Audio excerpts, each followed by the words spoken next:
Bismillahirrohmanirrohim. Assalamualaikum warahmatullahi wabarakatuh. Bagaimana kabar adik-adik hari ini? Semoga adik-adik semua senantiasa selalu diberikan kesehatan. Amin, amin ya robbal alamin.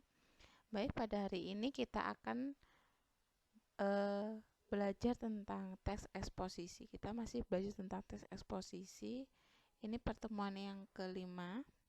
Pada pertemuan yang sebelumnya kita sudah membahas tentang bagaimana cara menganalisis teks eksposisi, dan pada pertemuan kelima ini kita akan belajar bagaimana sih cara menyajikan atau cara membuat menulis teks eksposisi.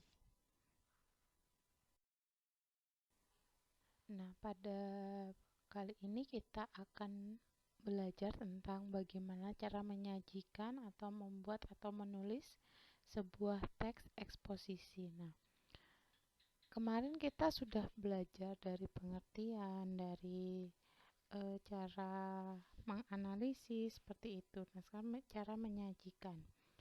Nah, untuk merefresh lagi, untuk mengingat lagi tentang teks eksposisi, apa sih teks eksposisi itu? Nah, teks eksposisi adalah teks yang mengupas suatu masalah disertai sejumlah argumentasi dan fakta. Dalam sebuah teks eksposisi itu terkandung sejumlah tanggapan ataupun penilaian, bahkan juga terdapat saran, sugesti, dorongan, atau ajakan tertentu yang ditujukan kepada halayak umum.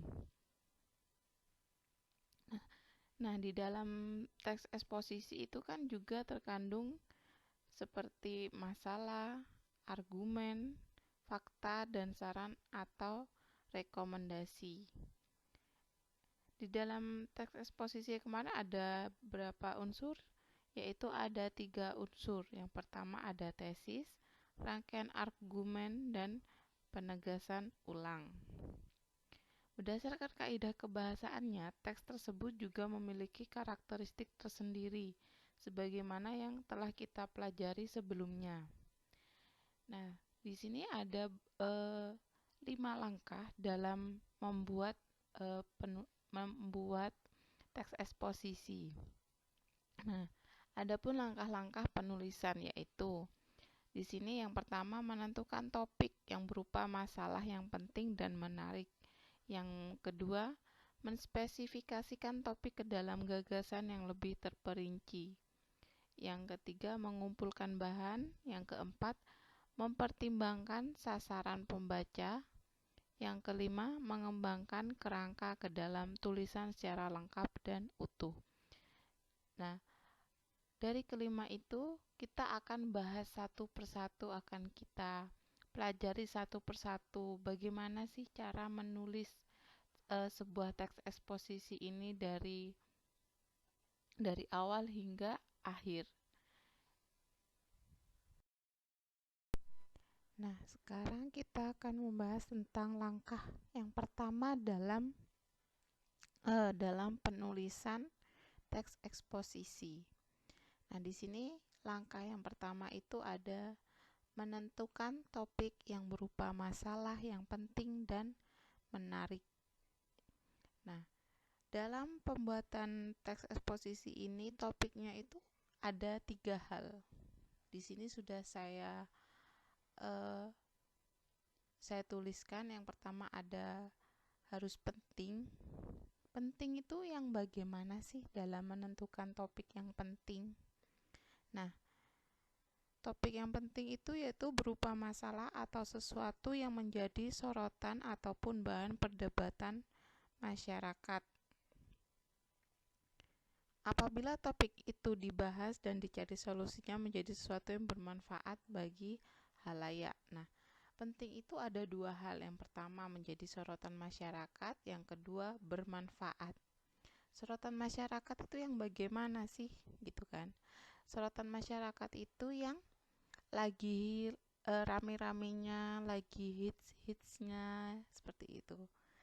Jika berita itu sedang hangat-hangatnya dibahas, masih baru, itu akan menjadi sorotan masyarakat. Masyarakat itu akan lebih tertarik dengan masalah yang diangkat dengan mengangkat berita-berita atau masalah-masalah yang terbaru.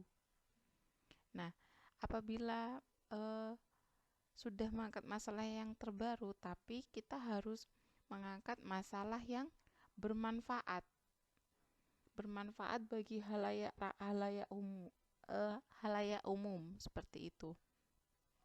Jadi ketika si pembaca membaca teks yang sudah dibuat itu akan mendapatkan manfaat, tidak hanya membaca dan tidak ada manfaatnya. Jadi jika tidak ada manfaatnya kan si pembaca juga tidak berminat dalam membaca teks yang sudah kalian buat. Jadi topik yang pertama itu harus penting, ya. Kemudian topik yang kedua harus menarik. Nah, menariknya itu bagaimana, gitu kan? Nah, topik itu bisa dikatakan menarik apabila berkenaan dengan masalah-masalah aktual berkaitan dengan peristiwa-peristiwa besar ataupun hal-hal yang langka atau unik. Nah, menarik itu aktual. Jadi aktual itu masih yang terbaru. Nah, kemudian peristiwa besar itu seperti upacara-upacara adat, seperti itu. Orang-orang terkenal itu jadi si pembaca itu mengenal.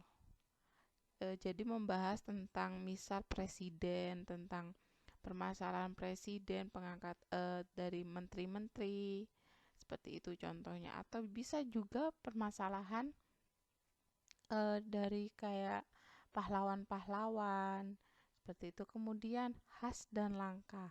Khas itu jadi sebelumnya itu belum ada, dan itu kalian harus mempunyai khas tersendiri dalam menyampaikan pendapat kalian, menyampaikan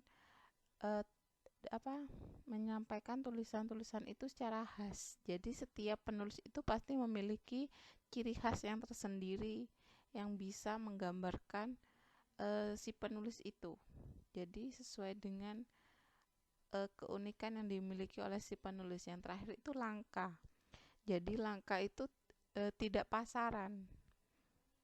Yang belum pernah ada itu dibahas, itu akan lebih menarik. Jadi si pembaca, oh ternyata yang ini belum pernah saya baca dan tidak banyak penulis yang mengangkat masalah ini, seperti itu. Itu akan lebih menarik si pembaca untuk berantusias lagi, yang lebih berantusias dalam membaca teks eksposisi yang kalian buat. Yang terakhir yaitu dikuasai. Nah, jika kalian menulis sebuah teks apapun itu harus, jika mau mengangkat masalah itu harus masalah itu adik-adik harus menguasai topik itu. Nah, yang pertama dalam menguasai itu ada berdasarkan pengalaman, yang kedua sesuai dengan pengetahuan. Jadi penguasaan itu perlu diperhatikan terhadap topik-topik yang tidak dikuasai sebaiknya dihindari, karena hal itu akan memberatkan dalam penulisannya dan hasilnya pun akan menjadi dangkal, menyulitkan, dan mungkin pula terjadi kekeliruan di dalam pembahasannya. Nah, tidak boleh dilupakan juga bahwa topik itu pun harus kita kuasai agar dalam pembahasannya nanti lebih mudah, tidak terjadi kekeliruan. Nah, penguasaan sebuah topik itu pentingnya karena jika adik-adik sudah menguasai masalah, menguasai topik itu, adik-adik akan lebih gampang dalam menyampaikan pendapat, dalam mencari fakta-fakta pendukungnya, dalam penyampaian pendapat adik-adik dalam tulisan itu, dalam mencari referensi, dalam membuat penguatan teks agar si pembaca itu yakin, oh ini tulisannya menarik. Jadi berdasarkan pengalaman. Nah, seperti berdasarkan pengalaman itu mungkin adik-adik pernah mengalami sesuatu masalah yang itu termasuk ke dalam penting dan menarik itu. Nah, yang kedua sesuai dengan pengetahuan. Nah, jika adik-adik pengetahuannya misal tentang lingkungan hidup. Nah, tapi adik-adik malah membahas tentang kepahlawanan. Nah, itu kan tidak sesuai dengan pengetahuan. Jadi, buatlah topik yang sesuai dengan pengetahuan agar dalam penyampaiannya itu tidak untuk menghindari kekeliruan. Jadi lebih jelas, lebih yang adik-adik pahami. Kemudian kalau adik-adik ingin membahas sesuatu hal yang baru, yang kayaknya belum pernah membahas ini, tapi ini sepertinya di luar penguasaan adik-adik, itu boleh. Jika adik-adik punya keinginan ingin membahas sesuatu yang baru, tapi adik-adik juga harus banyak membaca referensi-referensi, kemudian bisa melakukan wawancara atau bertanya kepada yang ahli dalam bidang itu. Seperti itu. Jadi sebelum adik-adik membuat teksnya, membuat penulisannya itu, jika membuat yang di luar topik yang adik-adik pahami, harus banyak-banyak membaca referensi dan bertanya kepada yang ahli dalam bidangnya. Nah, selanjutnya langkah-langkah yang kedua dalam penulisan teks eksposisi ini yaitu menspesifikasikan topik-topik ke dalam gagasan-gagasan yang lebih terperinci. Topik-topik yang sudah ditentukan perlu diperinci ke dalam bagian masalah, argumen, fakta-fakta, dan pesan. Setelah itu, susunannya disesuaikan dengan sistematika teks eksposisi, yaitu terdiri dari tesis, rangkaian argumentasi, dan penegasan ulang. Nah, sebelum adik-adik membuat suatu teks yang utuh, jadi adik-adik harus membuat kerangkanya dulu gitu. Nah, topik-topik yang tadi sudah ditentukan, yang sudah dibuat dari yang penting, dari yang menarik, dari yang adik-adik kuasai tadi, di situ adik-adik harus membuat kerangkanya dulu. Bagian masalahnya ini apa? Ya, masalahnya itu yang mau dibahas apa, ditulis. Kemudian argumen. Nah, pendapat adik-adik terkait masalah yang sudah adik-adik bahas, yang sudah adik-adik tentukan. Itu tulis juga argumennya, argumen menurut adik-adik, terus argumen dari ahli-ahli yang sesuai dengan bidangnya, kemudian fakta-fakta yang mendukung, seperti itu, seperti dari referensi misal dari buku atau dari ahli dan pesan apa sih yang mau adik-adik sampaikan dalam suatu teks itu adik-adik tuliskan, buat kerangkanya dulu. Nah, setelah adik-adik membuat kerangkanya, sesuaikan kerangka yang tadi sudah dibuat itu sesuai dengan struktur teks eksposisi, yaitu ada tesis, rangkaian argumen, dan penegasan ulang. Unsur-unsurnya itu ada fakta, masalah, argumen, fakta, saran, dan rekomendasi. Nah, dari topik yang sudah adik-adik tulis dalam kerangka tadi, itu disesuaikan.